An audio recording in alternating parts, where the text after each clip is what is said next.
The Book of Deuteronomy, Chapter 6.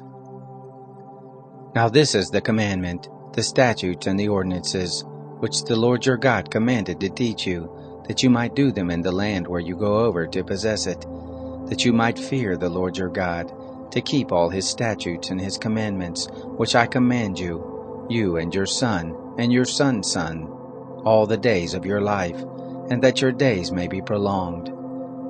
Hear therefore, Israel, and observe to do it, that it may be well with you, and that you may increase mightily, as the Lord, the God of your fathers, has promised to you, in a land flowing with milk and honey. Hear, Israel, the Lord is our God, the Lord is one. And you shall love the Lord your God with all your heart, and with all your soul, and with all your might. These words which I command you this day shall be on your heart, and you shall teach them diligently to your children, and shall talk of them when you sit in your house, and when you walk by the way, and when you lie down, and when you rise up. You shall bind them for a sign on your hand, and they shall be for symbols between your eyes. You shall write them on the doorpost of your house, and on your gates.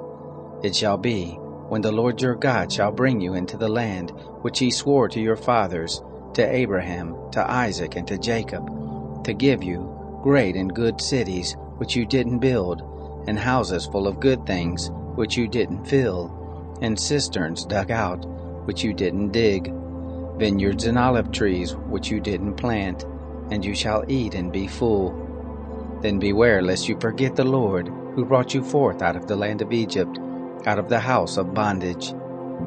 You shall fear the Lord your God, and him shall you serve, and shall swear by his name.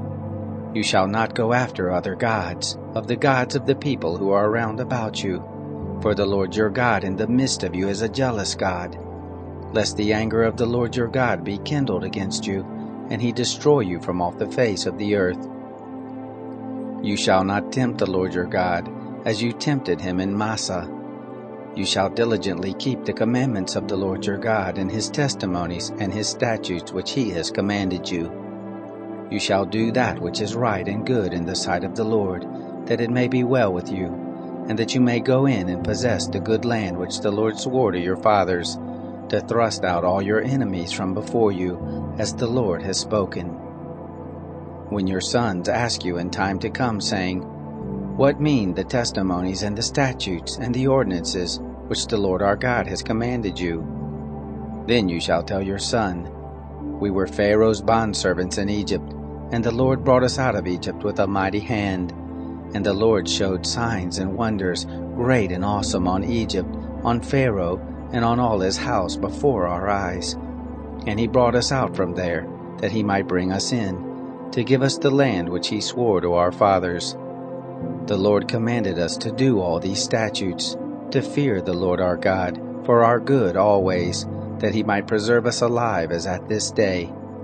It shall be righteousness to us, if we observe to do all this commandment before the Lord our God, as he has commanded us.